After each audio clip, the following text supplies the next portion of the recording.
শুরু করছি হৃদমায়ের প্রেম গাথা। লিখেছেন রিক্তা ইসলাম মায়া, সঙ্গে আমি আছি মাহি।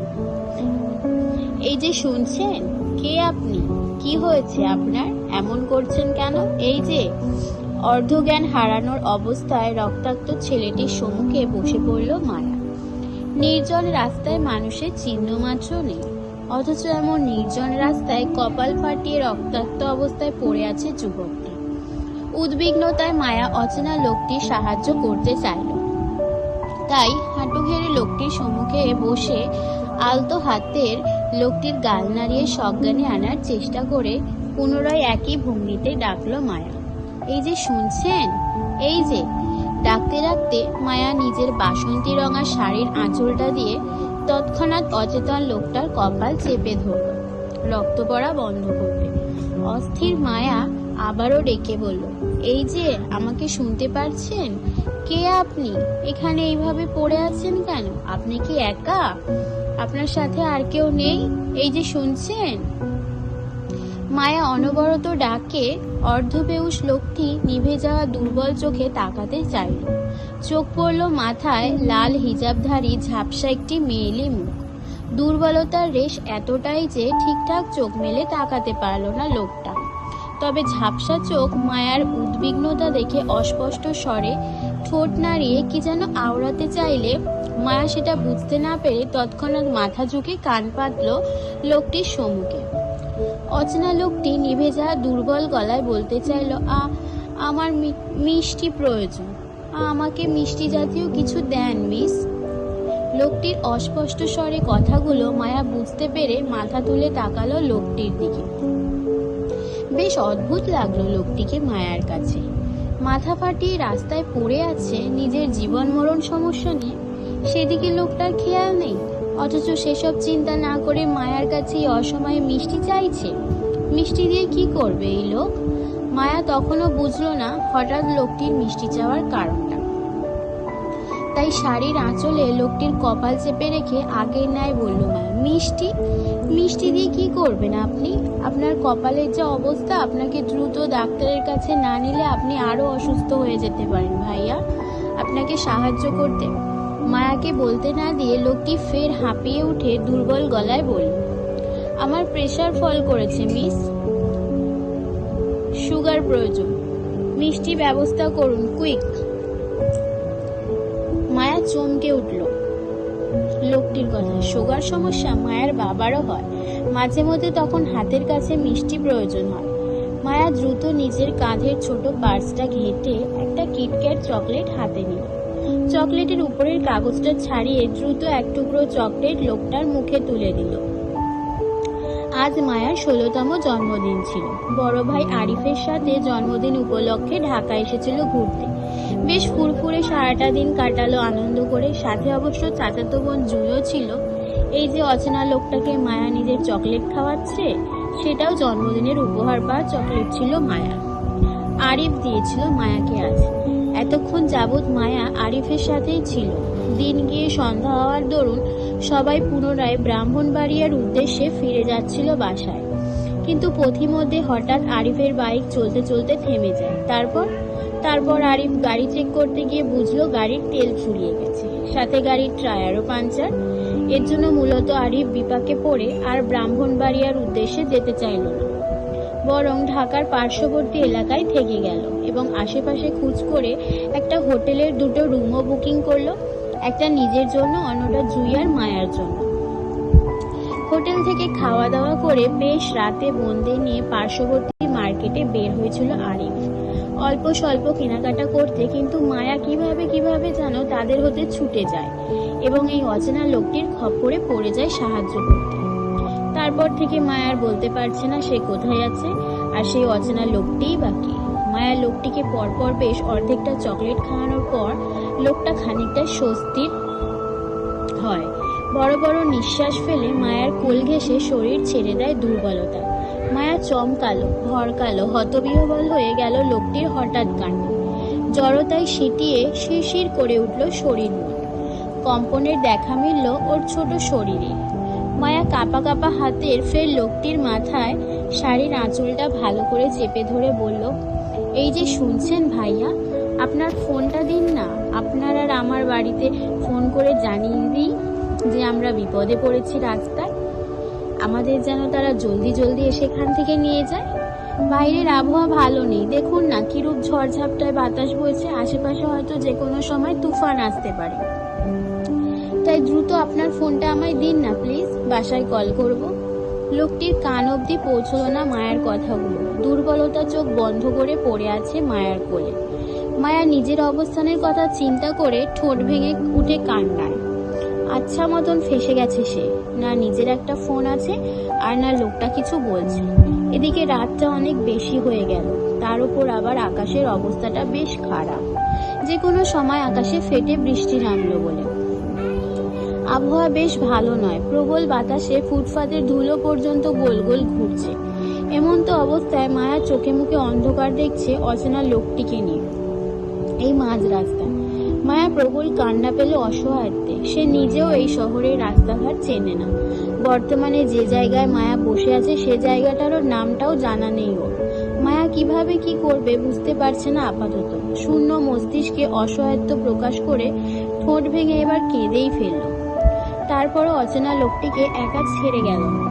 মায়া চলে যেতে চাইলেও সেই রাস্তা বন্ধ, কারণ এখানের কোনো কিছুই মায়ের পরিচিত নয়। দেখা গেল এই লোকটাকে রাস্তায় ফেলে সে চলে গেল, কিন্তু কিছু দূর যেতে আরো বড় কোনো বিপদের সম্মুখীন হয়ে গেল। তখন মায়া কি করবে? ভয়ার্ত মায়া মুখ তুলে আশপাশ পর্যবেক্ষণ করলো। আপাতত আশেপাশে কোনো মানুষের চিহ্ন পর্যন্ত দেখা যাচ্ছে না যে কারো কাছ থেকে সাহায্য চাইবেও। অসহায় মায়া লোকটির কাঁধ চেপে কোনো মতে ধরে বসাতে চাইলে দুর্বলতায় লোকটি ফের নেতিয়ে পড়ল মায়ার কাঁধের উপর কপাল ঠেকে। অদ্ভুত শিহরণে মায়ার কিশোর মন কেঁপে উঠল। কাঁপা কাঁপা হাতের মায়া লোকটির দুবাহু ধরে বলল, এই যে ভাইয়া, আমাকে শুনতে পারছে? আপনার ফোনটা কোথায় বলুন না প্লিজ। তৎক্ষণাৎ শোনা গেল লোকটার মৃদু স্বরের ধ্বনি। দ্রুত কোনো সেফ জায়গায় চলুন মিস, নয়তো বিপদ আমাদের সন্নিকটে, এই এরিয়াটা ভালো নয়। ভয়ে মায়া হাঁসফাঁস করলো। মনে কিছু সাহস জুগিয়ে অচেনা লোকটিকে ধরে উঠাতে চাইল, কিন্তু বলিষ্ঠবান লোকটির ওজনের সঙ্গে পারল না মায়া। ধিমের হাঁপিয়ে উঠল লোকটিকে দাঁড়া করাতে গিয়ে। সেই সাথে উঠতে গিয়ে নিজের পায়ের পাতায় নিচে পড়ে শাড়ির কুচিগুলো খুলে গেল তরতর করে। আটকে উঠে তৎক্ষণাৎ মায়া বাম হাতে খুলে যাওয়া শাড়ির কুচিগুলো ধরে এলোমেলো ভাবে পুনরায় কোমরে গুজালো। লোকটাকে ধরে দাঁড়া করাতে গিয়েও মায়া আরেক ঝামেলায় পড়ে গেল। যখন দেখলো মায়া হাইটে লোকটির কাঁধ সমান হলো তখন। তারপর আবার লোকটি ওজনও মায়ের সাধ্যের বাইরে ছিল। এত বড় মানুষকে কিভাবে মায়া কাঁধে ভর দিয়ে সামনে এগোবে যদি সে লোকটিকে পুরোপুরি লাগালি না পেল? অসহায় মায়া এবার বেশ ছুটে কান্না পেল। আর একটু লম্বা হলে কি এমন হতো? অন্তত লম্বার জোরে না হয় এই লোকটিকে এই মুহূর্তে ঠিকঠাক সাহায্য করতে পারত। মায়া ভাবনার মাঝে পুনরায় আটকে উঠল যখন বুঝতে পারলো অচেনা লোকটি মায়ার কাঁধ চেপে নিজের ভর ফেলছে মায়ের উপর। লোকটি বেশ লম্বা হয় মায়ের দিকে অনেকটাই ঝুঁকে পড়তে হয়েছে তাকে। মায়া তরতর করে কেঁপে উঠে বাধা দিতে চাইলে বুঝতে পারলো লোকটির অবস্থা আরো খারাপ হয়ে যাচ্ছে ক্রমাগত। লোকটা নিজের দুর্বলতায় ঠিকঠাক দাঁড়াতে পারছে না বলে মায়ের উপর ওজন ছেড়ে দিচ্ছে ধীরে ধীরে। তাই এখন যদি মায়া দ্রুত এই ঝড়ঝাপটার মাঝে লোকটিকে নিয়ে সেফলি কোনো জায়গায় না যায় তাহলে আরো বিপদে পড়বে তারা দুজন। অচেনা লোকটি যে কোনো সময় জ্ঞান হারাতে পারে বলে মনে করছে মায়া। তাই নিজের কাঁধের ওপর লোকটির হাত চেপে ধরে সামনে এগোলো সে।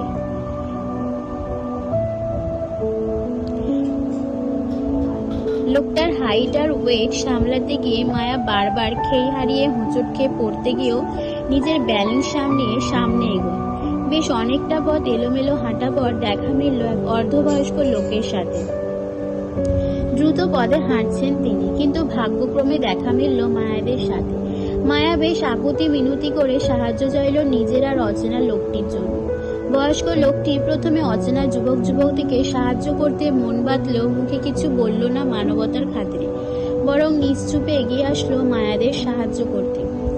মায়ের কাঁধ থেকে অচেতন লোকটিকে নিজের কাঁধে তুলে নিয়ে এগুলো নিজের বাড়ির পর্যন্ত। মায়া তাদের পিছন পিছন গেল, কিন্তু বিপত্তি বাজলো অর্ধবয়স্ক লোকটির বয়স্ক বৃদ্ধা বাবাকে নিয়ে। তিনি মায়ার আর রক্তাক্ত লোকটির অবস্থা দেখে বেঁকে বসল। সাহায্য করতে দ্বিমত জানালো। উনার ধারণা মায়া আর অচেনা লোকটি প্রেম যুগল এবং তারা পরিবারের চাপে পালিয়ে এসে হোটেল রুমে আশ্রয় নিয়ে আকাম করতে গিয়ে দুজন পুলিশের কাছে ধরা খেয়েছে। এরপর ছেলেটি পুলিশের হাতে মার খেয়ে দুজন আবারও পালিয়েছে এবং উনার বাড়িতে এই মুহূর্তে আশ্রয় নিতে চাচ্ছে উনার ছেলের মাধ্যমে। এমনটা উনার চিন্তা ভাবনা এতে ইতিমধ্যে। চিন্তা ভাবনা অনুযায়ী মায়াকে এক ছুট কথা শুনিয়ে ফেলেছে এসব বিশ্লেষণ করে। অবশ্য বৃদ্ধা লোকটির এমন সব বিশ্লেষণ করার পিছনে যথেষ্ট কারণও আছে, আর সেটা হলো মায়ার পরিহিত এলোমেলো শাড়ির আর অচেতন যুবকটির ইন করা শার্ট প্যান্টের ভিতর থেকে বেরিয়ে আসার জন্য। মূলত ওনার অপবিত্র ধারণা আসল মনে মায়াদের নিয়ে। বৃদ্ধা লোকটার কথায় মায়া কান্না করতে করতে নিজের দিকে তাকায়। অচেনা লোকটিকে নিয়ে টানাটানি করাতে মায়ার গায়ের শাড়িটা অগোছালো, সাথে সাথে রক্তের লাল দাগে ছড়িয়ে আছে সমস্ত শাড়ির জায়গায় জায়গায়। এমনকি মাথার হিজাবটাও ঠিক নেই। শাড়ির আঁচলটাতে পূর্ব থেকেই লোকটির রক্তে ভিজা ছিল। তাই উনার ধারণা হতেই পারে মায়া অসৎ কাজে বেরিয়েছে এই অচেনা লোকটির সাথে। মায়া ঠোঁট চেপে কান্না আটকাতে চাইল। এই কেমন পরিস্থিতির শিকার হলো সে। এখন মায়া কিছু বললেও যে কেউ কিছু বিশ্বাস করবে না, সেটা লোকটার তীক্ষ্ণ কথা শুনেই বুঝতে পারছে মায়া। মায়া নিশ্চুপ কান্না করলো, তারপরও মুখে কিছু বলল না। সাহায্যকারী অর্ধবয়স্ক লোকটির বাবা মসজিদের ইমামতির সাথে সাথে তিনি এলাকার গণ্যমান্য কাজী হিসেবে বেশ পরিচিত। তিনি শুধু অত্র এলাকার ছেলে মেয়েদেরই বিয়েই নয়, বরং আশেপাশে 5 এলাকার মানুষকেও বিয়ে দিয়ে থাকেন তিনি। এমন সম্মানিত ব্যক্তির ঘরে কখনোই পাপধারক মানুষের জায়গা হবে না বলে তিনি মনে করেন। কিন্তু এই ঝড়ঝাপটা রাতে এদের সাহায্য না করে বের করে দেওয়াটাও ঠিক হবে না। এতে আল্লাহ নারাজ হতে পারে। অসহায় মানুষের সাহায্য করা ওনার ধর্মের শিক্ষা। উনি অচেনা ছেলে মেয়েদের সাহায্য করবেন, তবে হালালভাবে, বৈধভাবে। বৃদ্ধা কাজী লোকটা নিজের মোটা ফ্রেমে চশমার ভিতর দিয়ে চোখ উঁচিয়ে আবারও এক পলক তাকালো মায়া আর রক্তাক্ত যুবকটির দিকে। অন্ধকারের ঘোরে কারোর চেহারা স্পষ্ট হলো না ওনার কাছে, তবে অচেনা যুবকটিকে বেশ চেনা চেনা লাগলো ওনার কাছে। তিনি তীক্ষ্ণ দৃষ্টিতে যুবকটিকে আরো এক পলক দেখে নিয়ে নিজের ছেলেকে অনুমতি দিল সবাইকে নিয়ে ভেতরে যেতে। ওদের ভিতরে নিয়ে যাও হাফেজ। জি আব্বা। বাবার অনুমতি পেয়ে অচেতন যুবকটিকে নিয়ে ভিতরে গেল হাফেজ সাহেব। পিছন পিছন মায়াও গেল। যুবকটিকে ধরে বিছানা শুইয়ে দিতেই পিত্তে চমকে উঠল হাফেজ সাহেব। আতঙ্কিত চোখে বিছানায় শয্যাশায়ী যুবকটির দেখে তৎক্ষণাৎ ঘাড় ঘুরিয়ে তাকালো মায়ার দিকে। মায়াকে উপর থেকে নিচ পর্যন্ত চোখ বুলিয়ে দেখে দ্রুত বের হয়ে গেল রুম থেকে নিশ্চুপে। মায়া হাঁসফাঁস করলো হাফেজ সাহেবের অদ্ভুত দৃষ্টিতে। তিনি চলে যেতেই মায়া স্বস্তির হলো। ধীর পায়ে এগিয়ে গেল যুবকটির কাছে। হালকা ঝুঁকে পড়লো যুবকটির অবস্থা চেক করতে। ছেলেটির নড়াচড়া না দেখে মায়া আস্তে করে বসলো লোকটির পাশে। কিছুই ভালো লাগছে না। অচেনা জায়গায় অচেনা মানুষের সাথে বসে থেকে বিপদের ভয় হচ্ছে মনে। আবার না জানে কিসের মধ্যে পড়ে যায় ও। ভীতু মায়া কলিজার পর্যন্ত কাঁপছে, গলা শুকিয়ে কাঠ। মায়া মন্ত হয়ে ঠায় বসে রইল অচেতন লোকটির পাশে। কোথাও যাওয়ার জায়গা নেই ওর। তাছাড়া এই বাড়ির হুজুর টাইপের লোকটাও কথাও মায়ার ভালো লাগে। মায়াকে তখন কি সব ভুলভাল বলল। মায়া মোটেও বাজে মেয়ে নয়, এখনো অবধি প্রেম করেনি। কলেজে উঠে একটা প্রেম করবে ভেবে নিয়েছে ও, তবে পরিবারের বিরুদ্ধে যাবে না কখনো। নোংরামি তো ভুলেও না। মায়া দুহাতে মাথা চেপে বিছানা পাশে ঝুঁকে বসলো। আপাতত টেনশনে মাথা ফেটে যাচ্ছে, নিজের ভাইয়ের সাথে কিভাবে যোগাযোগ করবে সেটা নিয়ে। মায়ার ভয়, ডর, টেনশন, আতঙ্ক সবকিছু বাড়িয়ে দিয়ে হাজির হলো কাজী মোল্লা ও তার ছেলে হাফেজ সাহেব। তাদের পিছন পিছন হালকা পাতলা গঠনের আরো একটা ছেলেও প্রবেশ করলো বাসার, গেঞ্জি গায়ে দিয়ে। চোখে মুখে ঘুম ঘুম ভাব তার। হয়তো ছেলেটিকে ঘুম থেকে ধরে এনেছে হাফেজ সাহেব। দেখে তো তাই মনে হলো। মায়া। কাজী মোল্লা সাহেব হাতে মোটা করে রেজিস্ট্রি খাতাটা বুকে চেপে মায়ের সম্মুখে দাঁড়ালো। এক পলক ঘৃণা ভরে দৃষ্টিতে মায়া ও বেহুশরত ছেলেটিকে দেখে নিয়ে দৃষ্টি সরিয়ে তাকালো হাফেজ সাহেবের দিকে। বাবার বিরস দৃষ্টির মানে বুঝতেই নিজের ছেলেকে তাড়া দিয়ে বললেন হাফেজ সাহেব, সুমন, যা তোর দাদার জন্য দ্রুত একটা চেয়ার নিয়ে আয়। বাবার কথা অনুযায়ী তাই করলো সুমন। চোখের পলকে পাশের ঘর থেকে চেয়ার এনে দিল কাজী মোল্লা সাহেবকে বসতে। কাজী সাহেব কোনো রকম ভনিতা ছাড়াই চেয়ার টেনে খাতা খুলে বসলো মায়ার সঙ্গে। শব্দ করে গলা খাকিয়ে মায়ার উদ্দেশ্যে হুমকি স্বরূপ বলল, মানুষের সাহায্য করা আমার ধর্ম, তাই বলে আমার কাছে পাপের জায়গা নেই। আমি জিনাকারীদের ঘৃণা করি। তোমরা অপবিত্র হয়ে আসছো আমার দুয়ারে, আমার ঘর পবিত্র ঘর অপবিত্র করছো, তাই আমি আল্লাহর নামে তোমাদের পবিত্র করতে চাই কালিমা পড়ি। আমার কাছে মিথ্যা সুযোগ নেই। তোমাদের অবস্থায় বলে দিচ্ছে তোমরা নোংরামি করে পালিয়ে আসছো এখানে। আর এই মেয়ে, তুমি যে ছেলে সঙ্গ ধরে নিজের পরিবারকে ছেড়ে আসলে, সেই ছেলে তোমার কতটুকু আপন হবে সেটা তুমি কয়েকদিনের মাঝেই বুঝে যাবে আশা করছি। এই ছেলে যে কারো আপন না সেটা পুরো দেশ জানে। ক্ষমতার অহংকার যার রন্ধ্রে রন্ধ্রে, সে তোমাকে কতটুকু ভালো রাখবে আল্লাহ জানে। যাই হোক, আল্লাহ তোমার সহায় হোক। আমি এখন বিয়ে পড়াচ্ছি, সুন্দরভাবে বিয়েটা শেষ করবে, নয়তো আজ তোমার ক্ষমতাধর প্রেমিকও প্রাণ নিয়ে বাসায় ফিরবে না। তার অবস্থা এমনিতেও ভালো নেই। এর জন্য বলছি, আমার সাথে তর্কে গিয়ে নিজেদের ঝামেলা বাড়িও না। আমার কিন্তু বেশ সময় লাগবে না এই এলাকার মানুষকে জড়ো করে তোমাদের বিচার করতে। আমার তোমাদের নিয়ে মাথা ব্যথা নেই। আমার সমস্যা হলো পাপ করা নিয়ে। আমি আবার সহজে পাপ কাজ মানতে পারি না। তাই বলছি, আমি যা বলবো তাই চুপচাপ মেনে বিয়েটা করে নিবে, বুঝেছো মেয়ে? চশমার ফাঁকে চোখ উঁচিয়ে তাকালো মায়ার দিকে কাজী সাহেব। মনোভাব অত্যন্ত শক্ত উনার, বিরক্তির সাথে সাথে রুষ্টও তিনি। যদি মায়া উনার কথা না শুনে, তাহলে যে কোনো সময় শক্ত কিছু ঘটিয়ে ফেলতেও দ্বিধা করবেন না তিনি। তারপরও পাপটা মেনে নেবে না সহজে। মায়া হতভম্ব হয়ে তাকিয়ে রইল বৃদ্ধা কাজীর দিকে। কোথায় থেকে কোথায় চলে গেল এলো? মায়া কখন কিসের পাপ করলো? উপকার করার কি পাপ নাকি? কারো উপকার করার তো নেকির কাজ। তাহলে মায়া পাপী হলো কিভাবে? ভীতু মায়া আরো সিটিয়ে গেল ভয়ে। এতক্ষণের দমে রাখা কান্নাটা ফুপিয়ে ফুপিয়ে কেঁদে উঠল ততক্ষণে। মায়ার হঠাৎ কান্নায় ধমকে উঠে কাজী সাহেব মায়া ভয়ে আরো সিটিয়ে গেল, মুখের ভিতর শাড়ির আঁচল চেপে বসে। মায়ার তখনও জানা নেই কিভাবে জটিল পরিস্থিতি সামাল দিতে হয়, পরিস্থিতির ফ্যাসাদে পড়লে কিভাবে বাঁচতে হয় তাও জানে না। অতিরিক্ত ভয় পেলে মায়ের শুধু বুক ফেটে কান্না আসে, এখনো তাই আসছে। মায়া ভয়ে জড়সড় হয়ে বসলো। কাজী সাহেব কালিমা পড়তে পড়তে মায়াকে শক্ত গলায় কবুল বলতে বলল। মায়া ধমক খেয়ে ভয়ে কান্না করতে করতে কবুল বলে দিল। কিন্তু যখন কাজী সাহেব অর্ধবেহুশ ছেলেটিকে কবুল বলতে বলল, তখন ছেলেটি ওই অবস্থায় ঘোরের মাঝেই 3 কবুল বলে ফেলল। মায়াদের বিয়ে সম্পূর্ণ হলো, কিন্তু মায়া একটা জিনিস লক্ষ্য করলো, কাজী সাহেব মায়ের স্বামী নামক লোকটি থেকে কোনো রকম নাম ঠিকানা জিজ্ঞেস করলো শুধু মায়াকে ছাড়া,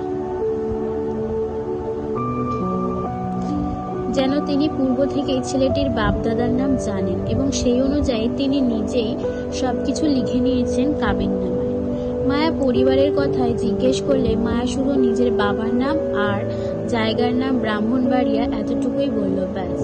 মায়াকে কাবিননামায় সিগনেচার করতে বলল। মায়া কলম হাতে সিগনেচার করতে গিয়ে এক পলক চোখ আউড়িয়ে কাবিননামায় নিজের সদ্য হওয়ার স্বামীর সিগনেচারটাতে চোখ বুলালো একটু করে। বরের জায়গায় স্বামী নামটা মায়া ভালোভাবে দেখেও বুঝলো না আসলে সেখানে লোকটা কি নাম লিখেছে। কেমন ঘুরিয়ে পেঁচিয়ে দ্রুত একটা নাম লিখে নিল লোকটা, অথচ নামটা মায়া